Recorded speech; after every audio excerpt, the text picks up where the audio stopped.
नमस्कार, स्वागत है आपका आपके अपने ही यूट्यूब चैनल करमीर में।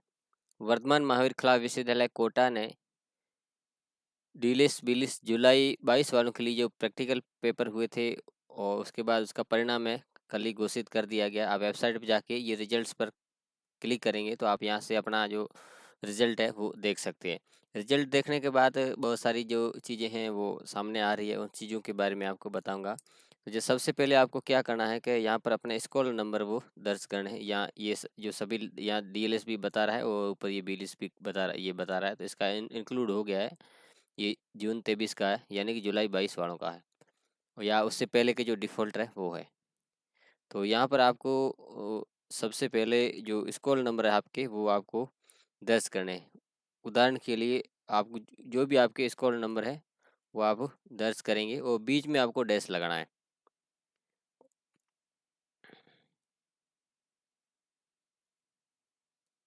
और डैश लगाना है, उसके बाद सर्च प्रोग्राम पे आप क्लिक कर देना है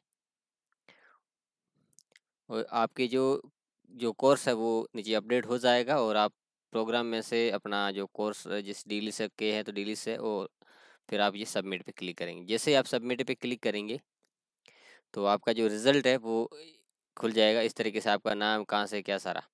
अब यहाँ पे इस एससी लिखा हुआ, एससी का मतलब है सक्सेसफुल क्लियर्ड। मैं आपको यहाँ पर पूरा बता देता हूँ। एससी यानी सक्सेसफुल क्लियर्ड,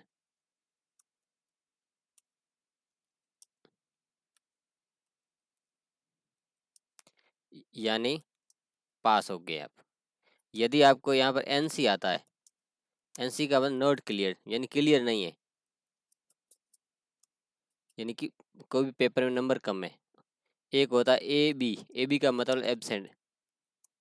यदि आपने पेपर नहीं दिया है तो आपको एब्सेंट बताएगा, और कई बार ऐसे भी होता है विद्यार्थी परीक्षा देते फिर भी एब्सेंट बताता है। उस कंडीशन में क्या करना है, आपको जहाँ एग्जाम हुआ है वहाँ पर जाना है और आपकी अटेंडेंस शीट लेनी है, उसकी जो प्रति है आपको मेल करना है exam@vmou.ac.in पर। उसको अटैच करते हुए आप अपने नॉर्मल हिंदी में आप लैंग्वेज आप आराम से लिख सकते हैं कि मैंने ये एग्ज़ाम दिया था, मेरा रिजल्ट आया, उसमें मुझे एब्सेंट बता रही है, आप मेरी उपस्थिति में संलग्न कर रहा हूँ। इस तरीके से आपको लिखना है। तो आप अब यदि आपकी एनसी है और जो डीएलएस है, इसमें आपको पास होने के लिए आपको 36 अंक ला चाहिए, यानी 36/100 कम से कम पास होने के लिए। 36 से कम है तो आपके एनसी होगा, और 36 या 36 से ज़्यादा तो आप पास है। ये को डीएलएस की बात। यदि हम बीएलएस की बात करें तो बीएलएस में थ्योरी और असाइनमेंट दोनों होते हैं, लिखित परीक्षा और असाइनमेंट दोनों होते हैं। तो लगभग 26 जो अंक चाहिए आपको 70 में से।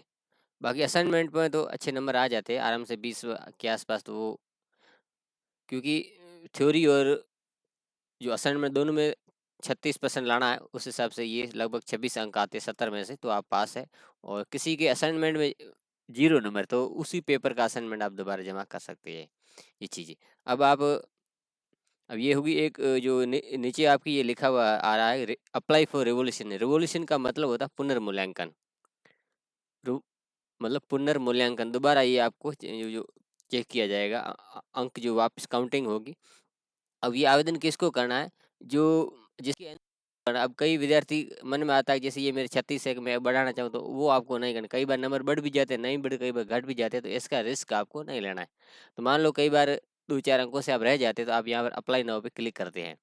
तो अप्लाई नाउ में क्लिक करेंगे, आपके स्कॉल नंबर दर्ज करेंगे, उसमें आपका पेपर का कोड सेलेक्ट करना पड़ेगा, यानी कि जिस कोड को। अब यहाँ पर ये समस्या आ रही है, इसका आप स्क्रीनशॉट लेके, अभी बहुत सारे विद्यार्थियों को समस्या आ रही है, स्क्रीनशॉट लेके इसी ईमेल आईडी पे आप ईमेल कर दें तो ये समस्या आपकी यूनिट से जल्द करेगी, क्योंकि हम ईमेल हमें ही करना है।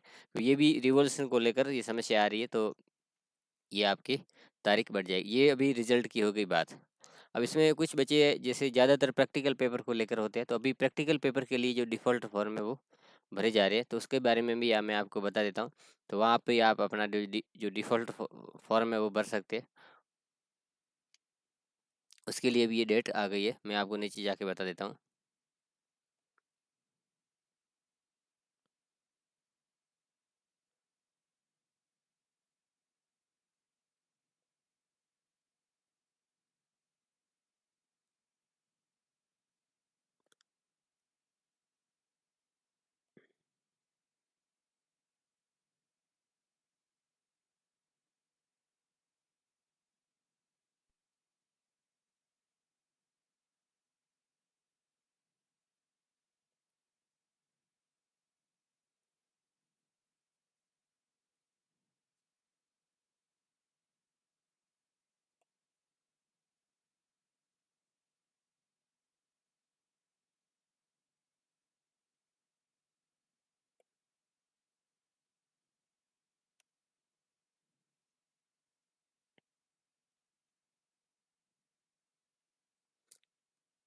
ये ऑनलाइन एडमिशन वाला जो लिंक है इस पे आप जैसे क्लिक करेंगे तो उसमें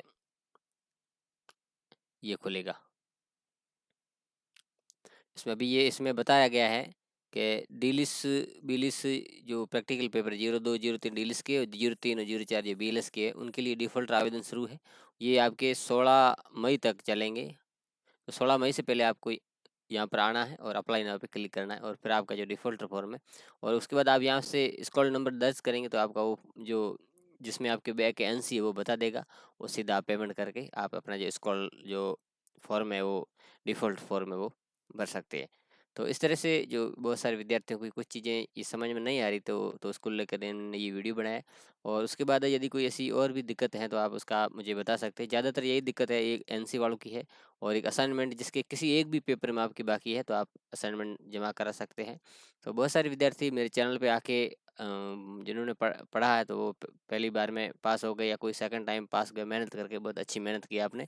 अब आप सेकंड ग्रेड जो अभी चल रही है भर्ती राजस्थान सेकंड ग्रेड लाइब्रेरियन उसकी आप भर्ती की आप तैयारी कर सकते हैं।